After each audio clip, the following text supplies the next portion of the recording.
Hello students, आज मैं आप लोगों को बीकॉम सेम 2 का जो फाइनेंशियल अकाउंट है उसमें चैप्टर नंबर 1 जो है conversation of a partnership firm into company એટલે કે ભાગીદારી પેઢીનું કંપનીમાં રૂપાંતર, उसमें मैं आज आप लोगों को सम नंबर 30 कराने वाली हूँ। ठीक है, तो यहाँ पे इस सम में ऐसा बोला गया है कि Jinal Hinal and Minal are partner sharing profit and loss in the ratio of 5:3:2. The balance sheet as on 31st March 2023 is as under। यहाँ पे आप लोगों को बैलेंस शीट दी गई है। उसके बाद आगे यहाँ पे ऐसा दिया गया है कि the firm was converted into penal limited under the following conditions, એટલે કે જે નીચેની શરતોએ પેઢીનું પિનલ લિમિટેડમાં રૂપાંતર કરવામાં આવી છે। उसके बाद यहाँ पे फर्स्ट है the company will taken over all the assets and liabilities accept ડેટર્સ and creditors, એટલે કે અહીંયા આગળ કંપની દેવાદારો અને લેણદારો સિવાયની બધી મિલકતો અને દેવાઓ લઈ લેશે। उसके बाद आगे यहाँ पे दिया है सेकेंड नंबर का land and building are to be valuated at 50% more and machineries by 15,000 more. ठीक है, એટલે કે અહીંયા આગળ જમીન મકાનની કિંમત 50% વધુ ગણવી અને યંત્રની કિંમત 15,000નો વધારો કરવો। उसके बाद थर्ड है यहाँ पे loan of Hiral is to be paid by given 15% debenture of a company, એટલે કે हिरलनी लोन 15%ના डिबेન્ચર આપી ચૂકવી दीदी हती। उसके बाद फोर्थ नंबर का यहाँ पे penal limited paid 30,000 equity shares of ₹10 each and 750 preference share of ₹100 each toward purchase price. ठीक है, એટલે કે અહીંયા આગળ પિનલ લિમિટેડ ખરીદ કિંમત પેટે ₹10ના એવા 30,000 ઇક્વિટી શેર અને ₹100ના એક એવા 15%ના 750 प्रेफरेंस शेयर આપવાની છે। ठीक है, तो यहाँ पे ऐसा नहीं बोला है कि बाकी की जितनी भी अमाउंट होगी वो कैश में पे करना, कैश में उसको पे करना है। ठीक है, यानी कि यहाँ पे आप लोगों को परचेस कंसिडरेशंस दे दिया है। ठीक है, એટલે કે ખરીદ કિંમત આપી દીધી છે, यानी कि जितना भी ये शेयर्स डिबेंचर्स वो सब होगा वो टोटल आप लोगों का परचेस कंसिडरेशंस होगा। ठीक है, उसकी भी हम लोग कैलकुलेशन करेंगे। उसके बाद फिफ्थ नंबर का यहाँ पे दिया है the company agree to recover from debtors and pay to creditors of behalf of the company. The company is entitled to get 3% commission on the amount recovered from debtors and paid to creditors, એટલે કે અહીંયા આગળ company પેઢી વતી દેવાદારો વસૂલ કરવાનું તથા લેણદારોને ચૂકવી આપવાનું સ્વીકારે છે।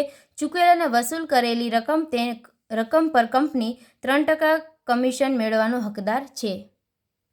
उसके बाद यहाँ पे 6 नंबर का आप लोगों को दिया है out of the debtors ₹4,500 was bad debts and gave 5% discount to debtors. ठीक है, એટલે કે અહીંયા આગળ તેનું ગુજરાતી થશે કે દેવાદારો પૈકી 4500 ઘાલખાત પડી અને 5% વટાવ આપવામાં આવ્યો છે। ठीक है, उसके बाद आगे यहाँ पे है creditors were paid to 8% discount in full settlement, એટલે કે તેનું ગુજરાતી થશે કે અહીંયા આગળ લેણદારોને ચૂકतेના હિસાબે 8%ના વટાવે રકમ આપી દેવામાં આવી છે। ठीक है, उसके बाद 7th नंबर का यहाँ पे है dissolution expenses 1530 was paid by the company on behalf of the firm, એટલે કે અહીંયા આગળ જે વિસર્જન ખર્ચ છે 1530 તે પેઢી વતી કંપનીએ ચૂકવ્યા છે। ठीक है, उसके बाद 8th नंबर का यहाँ पे है preference share and equity shares of the company were to be distribution among the partners in the profit sharing ratio and difference was to be adjust in cash, એટલે કે અહીંયા આગળ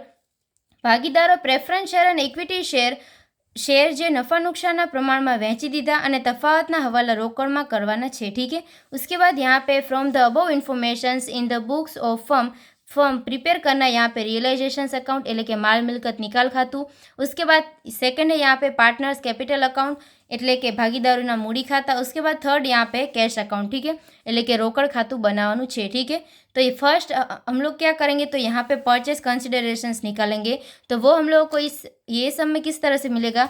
तो आप लोगों को फर्स्ट यहाँ पे क्या किया है तो 50% डिबेंचर है वो उससे क्या किया है तो हिरल की जितनी भी लोन है वो पे कर दिए। ठीक है, यानी कि यहाँ पे कितनी अमाउंट का डिबेंचर हम लोगों को मिले होंगे तो यहाँ पे हिरल्स की लोन है 75,000। ठीक है, तो यहाँ पे डिबेंचर्स में हम लोग क्या लिखेंगे 75,000। उसके बाद आगे यहाँ पे क्या है तो 30,000 इक्विटी शेयर्स 10 रुपीज़ के हिसाब से। ठीक है, तो यानी कि 30,000 इंटू हम लोग 10 करेंगे तो 3 लाख मिलेगा। ठीक है, उसके बाद आगे यहाँ पे आप लोग को ऐसा बोला गया है कि 750 प्रेफरेंस शेयर है, उसके रुपीज़ यहाँ पे कितने तो 100 है, तो यहाँ पे 750 इंटू 100 करेंगे तो 75,000 हम लोगों को यहाँ पे मिलेगा। ठीक है, उसके बाद अगर यहाँ पे हम लोग टोटल करें तो 3 लाख प्लस 75,000 प्लस 75,000, तो यहाँ पे हम लोगों को मिलेगा 4,50,000। ठीक है, इस तरह से हम लोगों को अमाउंट मिलेगी और ये हो जाएगा हमारा यहाँ पे परचेस कंसिडरेशंस। ठीक है, એટલે કે થશે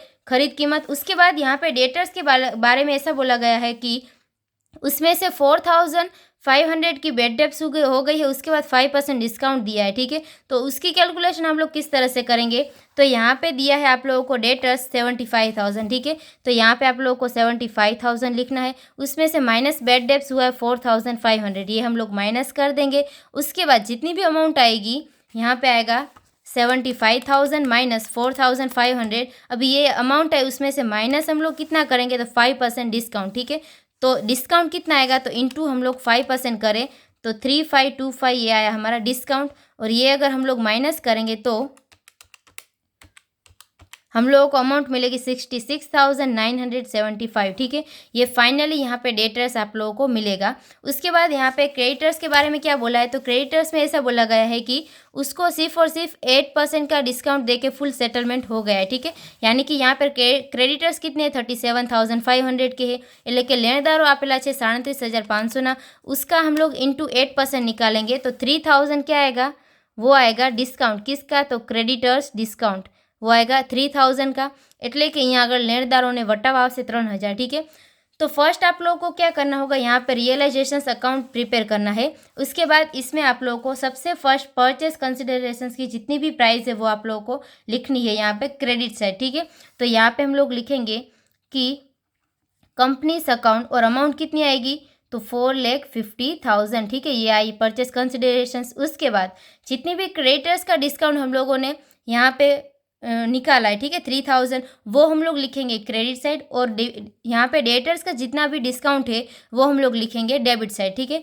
तो फर्स्ट यहाँ पे लिखेंगे क्रेडिटर्स डिस्काउंट और अमाउंट यहाँ पे आएगी 3,000। उसके बाद यहाँ पे हम लोग लिखेंगे डेटर्स डिस्काउंट। ठीक है, એટલે કે દેવાદારોને જે વટાવ આપવામાં આવ્યો છે તે, और अमाउंट यहाँ पे आएगी 3,525। ठीक है, देन उसके बाद यहाँ पे हम लोग क्या करेंगे, तो जो भी आप लोग को बैलेंस शीट दी गई है उसमें फर्स्ट हम लोग क्या लेंगे, तो असेट्स लेंगे। ठीक है, तो यहाँ पे असेट्स में जितनी दी गई है वो हम लोग ले लेते। तो फर्स्ट है गुडविल 36,000 की, तो यहाँ पे आएगी गुडविल 36,000। ठीक है, उसके बाद आगे यहाँ पे है लैंड एंड बिल्डिंग 1,20,000 की, लैंड एंड बिल्डिंग। उसके बाद मशीनरी है 1,05,000 की।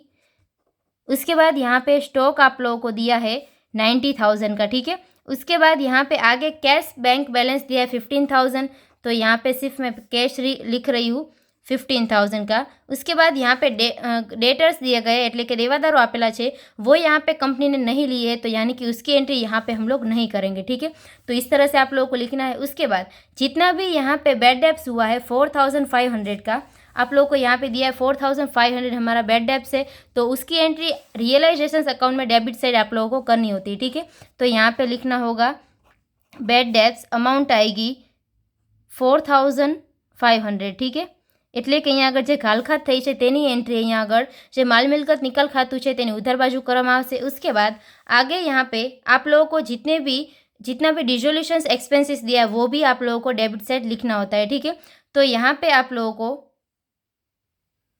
डिसोल्यूशंस एक्सपेंसेस दिया है 1,530। ठीक है, तो यहाँ पे 1,530 हम लोग किस में लेके जाएंगे, तो ये हो जाएगा कैश अकाउंट में और ब्रैकेट में लिखेंगे डिसोल्यूशंस एक्सपेंसेस। ठीक है, और यहाँ पे एक बात मैं बता रही हूँ आप लोगों को कि जो डिसोल्यूशन एक्सपेंसेस दिया है वो क्या दिया है कि was paid by the company of behalf of the firm. ठीक है, એટલે કે પેઢીની જગ્યા અહીંયા આગળ કંપનીએ ચૂકવેલું છે। ठीक है, तो यानी कि ये हम लोग डिसोल्यूशन एक्सपेंसेस जो है, तो जितनी भी अमाउंट आएगी 1,530 वो हम लोग यहाँ पे लिखेंगे डिसोल्यूशंस एक्सपेंसेस में। ठीक है, उसके बाद यहाँ पे आप लोगों को कमीशन देना था, तो यहाँ पे कमीशन कितना आएगा, तो वो यहाँ पे दिया है 3% कमीशन देना है जितना भी रिसीव हुआ है recovered from debtors and paid to creditors. ठीक है, जितना भी अमाउंट है वो उसका हम लोग को 3% निकालना है। तो यहाँ पे सबसे फर्स्ट डेटर्स को यहाँ पे रिकवर्ड कितना हुआ है, तो 66,975 रिकवर्ड हुआ है। तो इसका अगर हम लोग यहाँ पे 3% निकाले तो हम लोगों को अमाउंट मिलेगी 66,975 इंटू 3%, तो यहाँ पे हम लोग को मिलेगा 2009, ठीक है, ये अमाउंट आई। उसके बाद इसमें हम लोग ऐड क्या करेंगे, तो यहाँ पे क्रेडिटर्स हमारे कितने कितने थे, तो 37,500, तो 37,500 उसमें से माइनस 3% हम लोग 8% हम लोग करेंगे, जितना भी डिस्काउंट हम लोगों ने दिया था वो। उसके बाद इसका हम लोग 3% निकालेंगे, तो 1035 मिला, तो यहाँ पे हम लोग लिखेंगे 1035, ऐड करेंगे जो डेटर्स का था 2009, ठीक है, तो यहाँ पे हम लोग को कितना मिला 3044, ठीक है, 3044 ये हम लोगों को मिला। ये क्या हो जाएगा, तो कमीशन, तो कमीशन हम लोग ये जो अकाउंट है रियलाइजेशन अकाउंट उसमें डेबिट साइड लिखेंगे, ठीक है, तो आप लोगों को लिखना होगा कमीशन 30444, ठीक है, इस तरह से हम लोग लिखेंगे। उसके बाद यहाँ पे हम लोग क्या करेंगे, तो जो आप लोग को बैलेंस शीट दी गई उसमें लायबिलिटीज साइड हम लोग देखेंगे। तो लायबिलिटीज में फर्स्ट है यहाँ पे हीरल्स लोन, ठीक है, तो हीरल्स लोन यहाँ पे कंपनी ने ले ली है, कितने से ले लिए, तो 75,000 से ले ली है, ठीक है, यानी कि यहाँ पे हम लोग लिखेंगे हीरल्स लोन और उसके सामने जितना पे किया है उसको, ठीक है, तो इस इतने ही अमाउंट का डिबेंचर्स दिया है, तो यानी कि यहाँ पे हम लोग क्या लिखेंगे, हीरल्स लोन में अमाउंट आएगी 75,000, ठीक है, इस तरह से डबल इफेक्ट इसकी होगी। उसके बाद यहाँ पे आप लोग को दिया है जनरल रिजर्व, ये हम लोग नहीं लेंगे। आउटस्टैंडिंग सैलरी दिया है 37,500, वो हम लोग यहाँ पे लिखेंगे आउटस्टैंडिंग सैलरी, ठीक है, 37,500। उसके बाद यहाँ पे प्रोविडेंट फंड दिया है पीएफ, वो भी हम लोग लेंगे 11,000 का। उसके बाद यहाँ पे क्रेडिटर्स दिया गया है, वो तो कंपनी ने लिया ही नहीं था, ठीक है, तो वो हम लोग यहाँ पे नहीं लिखेंगे। तो इस तरह से आप लोगों को ये कैलकुलेट करना होगा, ठीक है। तो यहाँ पे उसके बाद हम लोग क्या करेंगे, तो फाइनल जितना भी बैलेंस शीट में दे दिया था इन्फॉर्मेशंस, असेट्स और लायबिलिटीज जितनी भी दी थी वो हम लोगों ने ले ली। तो यहाँ पे फाइनल अगर हम लोग टोटल करें तो फर्स्ट हम लोग क्रेडिट साइड का टोटल करेंगे, ठीक है, 4,50,000 प्लस 3,000 प्लस 75,000 प्लस 37,500 प्लस 11,000, तो यहाँ पे हम लोग को अमाउंट मिलेगी 5,76,500। उसमें से अभी हम लोग माइनस करेंगे डेबिट साइड, तो फर्स्ट आएगा 3,525 minus 36,000 minus 1,20,000 minus 1,05,000 minus 90,000 minus 15,000 minus 4,500 minus हम लोग करेंगे 1,530 माइनस करेंगे यहाँ पे 3,044 माइनस 75,000, तो यहाँ पे आप लोग को अमाउंट मिलेगी 1,22,901, ठीक है, ये मिलेगा हम लोगों को प्रॉफिट, ठीक है, जितनी भी डिफरेंस की अमाउंट आई उसको हम लोग प्रॉफिट बोलेंगे। और यहाँ पे ये जो प्रॉफिट है वो तीनों के अकाउंट्स में, जो तीनों का कैपिटल अकाउंट्स होगा उसमें हम लोग लेके जाएंगे।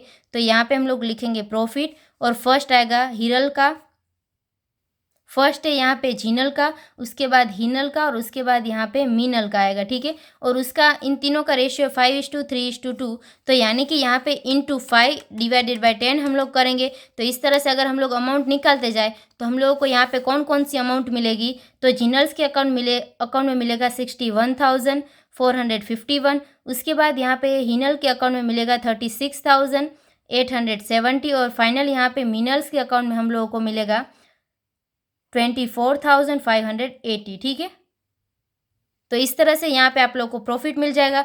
ये हम लोग कहाँ पे लेके जाएंगे, तो ये पार्टनर्स के कैपिटल अकाउंट में हम लोग लेके जाएंगे, ठीक है। तो यहाँ पे आप लोगों को उसके बाद प्रिपेयर करना होगा पार्टनर्स कैपिटल अकाउंट એટલે કે ભાગીદારોના મૂડી खाता। देन उसके बाद यहाँ पे आप लोगों को लिखना होगा पर्टिकुलर्स, यहाँ पे आएगा जिनल्स की कैपिटल, हिनल्स की और यहाँ पे मीनल की, ठीक है। इस तरह से आप लोगों को कैपिटल उन तीनों की लिखनी है। और यहाँ पे हम लोग क्या करेंगे, बाय बैलेंस ब्रॉट डाउन, ठीक है, એટલે કે बाकी આગળ લાવ્યા। और यहाँ पे बैलेंस शीट में आप लोगों को कैपिटल की अमाउंट कितनी दी गई है, तो यहाँ पे फर्स्ट है 1,05,000, तो हम लोग लिखेंगे 1,05,000। उसके बाद हिनल्स के अकाउंट में है 90,000 और मिनल्स के अकाउंट में है 60,000, ठीक है। इस तरह से हम लोग लिख देंगे। उसके बाद जितना भी रियलाइजेशंस का प्रॉफिट आया था वो भी यहाँ पे हम लोग लिखेंगे। तो आप लोगों को लिखना होगा प्रॉफिट और कितना कितना आया था वो आप लोगों को तीनों में लिख देना है। तो इस तरह से यहाँ पे आप लोगों को प्रॉफिट लिख देना है। उसके बाद यहाँ पे लायबिलिटी साइड अगर हम लोग देखें तो यहाँ पे जनरल रिजर्व दिया है, ठीक है, 25,000, तो वो हम लोग प्रॉफिट और लॉस के रेशियो में तीनों में डिस्ट्रीब्यूट करेंगे, ठीक है। तो 25,000 का यहाँ पे हम लोग लिखेंगे जनरल रिजर्व और 25,000 अमाउंट है, यानी कि 25,000 इंटू 5 डिवाइडेड बाई 10, तो यहाँ पे हम लोगों को मिलेगा 12,500। उसी तरह यहाँ पे 25,000 इंटू 3 बाई 10 करेंगे हम लोग तो 7,500 मिलेगा। उसके बाद 25,000 इंटू 2 बाई 10, तो यहाँ पे हम लोग को अमाउंट मिलेगा 5000 का, ठीक है। इस तरह से अमाउंट मिलेगा। उसके बाद यहाँ पे आप लोगों को क्या करना है, तो लास्ट में ऐसा बोला गया कि जितने भी preference shares and equity shares of a company way distribution among the partners in profit sharing ratio, ઠીક છે। એટલે કે નફા નુકસાન વહેંચણીનું જે પ્રમાણ આપેલું છે તેમાં પ્રેફરન્સ शेयर एंड इक्विटी शेयरનું વહેંચણી કરવાનું છે, ठीक है। तो यहाँ पे हम लोग क्या करेंगे, तो फर्स्ट हम लोग यहाँ पे लिखेंगे इक्विटी शेयर्स और सेकंड लिखेंगे प्रेफरेंस शेयर, ठीक है। तो इक्विटी शेयर्स यहाँ पे कितने थे हमारे, तो वो थे 3 लाख के, ठीक है। तो यानी कि हम लोग क्या करेंगे, 3 लाख इंटू करेंगे 5/10, तो यहाँ पे हम लोग को अमाउंट मिलेगी 1,50,000, वो हो जाएगी इक्विटी की, ठीक है। उसके बाद 3 लाख इंटू 3/10 करेंगे तो यहाँ पे 90,000 हम लोग को अमाउंट मिलेगी। उसके बाद यहाँ पे 3 लाख इंटू 2/10 करेंगे हम लोग, तो यहाँ पे 60,000 की अमाउंट मिलेगी, ठीक है, जो मिनरल्स के अकाउंट में आएगी। इस तरह से हम लोग लिखेंगे। उसके बाद यहाँ पे आप लोगों को जितने भी प्रेफरेंस शेयर दिए गए उसको भी डिस्ट्रीब्यूट करना है। तो प्रेफरेंस शेयर यहाँ पे आप लोग को 75,000 दिए हैं, ठीक है। तो हम लोग क्या करेंगे, 75,000 इंटू 3/10 करेंगे, सॉरी 75,000 इंटू 5/10 करेंगे, ठीक है फर्स्ट। तो 37,500 हम लोगों को मिलेगा। उसके बाद 75,000 इंटू 3/10 करेंगे तो यहाँ पे हम लोगों को 22,500 मिला। उसके बाद 75,000 इंटू 2/10 करेंगे यहाँ पे तो 15,000 हम लोगों को मिलेगा मिनरल्स के अकाउंट में, ठीक है। इस तरह से आप लोगों को लिख देना है। उसके बाद यहाँ पे जितनी भी अमाउंट आएगी वो कौन से अकाउंट में जाएगी, तो वो जाएगी कैश अकाउंट में, ठीक है। तो यहाँ पे हम लोग लिखेंगे कैश अकाउंट और यहाँ पे भी लिखेंगे कैश अकाउंट, ठीक है। तो फर्स्ट यहाँ पे हम लोग क्या करेंगे, तो यहाँ पे जीनल का क्रेडिट साइड का टोटल करते हैं तो 1,05,000 प्लस 61,451 प्लस हम लोग करेंगे 12,500, ठीक है। तो यहाँ पे हो गया 1,78,951। उसमें से हम लोग माइनस करेंगे 1,50,000 माइनस करेंगे 37,500, ठीक है। यानी कि ये अमाउंट जो माइनस की है हमारी वो किस साइड आएगी, तो वो आएगी क्रेडिट साइड, ठीक है। तो 8549 यहाँ पे आप लोगों को लिखना होगा। और ये अमाउंट में अगर हम लोग प्लस करें तो यहाँ पे हम लोग को कितना मिलेगा, तो वो मिलेगा यहाँ पे 1,87,500, ठीक है। यहाँ पे आएगा 1,87,500। उसके बाद अगर हीरल्स जो है उसके अकाउंट का हम लोग टोटल करें तो 90,000 प्लस करेंगे 36,870 प्लस करेंगे 7,500, तो यहाँ पे हम लोग को अमाउंट मिलेगा 1,34,370। उसमें से हम लोग माइनस करेंगे यहाँ पे डेबिट साइड तो 90,000 माइनस करेंगे 22,500, तो यहाँ पे आप लोग को अमाउंट मिलेगा 21,870, तो वो हो जाएगा हीरल्स के अकाउंट में 21,870, ठीक है। उसके बाद मिनरल्स के अकाउंट में अगर हम लोग टोटल करें तो 60,000 प्लस 24,580 प्लस हम लोग करेंगे 5,000, तो यहाँ पे अमाउंट आए 89,580, ठीक है। उसमें से अभी हम लोग क्या करेंगे, माइनस करेंगे 60,000 और माइनस यहाँ पे हम लोग करेंगे 15,000, तो यहाँ पे कितना बचा, तो 14,580 बचा, ठीक है। वो हम लोग कैश अकाउंट में लेके जाएंगे और यहाँ पे हम लोग का टोटल कितना आएगा, तो टोटल आएगा 75,000, ठीक है। और यहाँ पे भी आएगा 75,000 और हीरल्स के अकाउंट में डेबिट साइड कितना आएगा 1,34,370, ठीक है। इस तरह से हम लोग प्रिपेयर करेंगे ये पार्टनर्स का कैपिटल अकाउंट, ठीक है। उसके बाद यहाँ पे आप लोगों को क्या करना है, तो यहाँ पे जितनी भी कैश अकाउंट हम लोगों ने डेबिट की है वो कैश अकाउंट में हम लोग क्रेडिट करेंगे और जितनी भी क्रेडिट की थी उतनी हम लोग डेबिट करेंगे, ठीक है। तो फर्स्ट यहाँ पे हम लोगों ने क्रेडिट की थी किसके अकाउंट में, तो जीनल्स अकाउंट, जीनल्स कैपिटल अकाउंट, उसकी अमाउंट है 8549, ठीक है। उसके बाद यहाँ पे आएगा हीरल्स कैपिटल अकाउंट और उसकी अमाउंट है 21,870 और उसके बाद यहाँ पे आएगा मिनरल्स कैपिटल अकाउंट और उसकी अमाउंट है यहाँ पे 14,580, ठीक है। इस तरह से आप लोग को लिख देना है। उसके बाद यहाँ पे जितनी भी डिफरेंस की अमाउंट आएगी वो हम लोग कंपनीज के अकाउंट में लेके जाएंगे, ठीक है। तो यहाँ पे आप लोगों को लिखना होगा कंपनीज अकाउंट और अगर हम लोग यहाँ पे क्रेडिट साइड का टोटल करें तो 21,870 प्लस करेंगे हम लोग 14,580, तो यहाँ पे हम लोग को अमाउंट कितनी मिली, तो मिलेगी यहाँ पे 36,450। उसमें से अभी हम लोग माइनस करेंगे डेबिट साइड तो 8549 करेंगे तो यहाँ पे आप लोगों को मिलेगा 27,901, ठीक है। ये अमाउंट जाएगी कंपनीज के अकाउंट में, ठीक है। और यहाँ पे टोटल कितना हो जाएगा, तो वो होगा 36,450। तो यहाँ पे इस तरह से बनेगा बैंक यानी कि कैश का अकाउंट, ठीक है। तो यहाँ पे ये जो सम नंबर 30 था वो कंप्लीट होता है। I hope you understand and thank you all.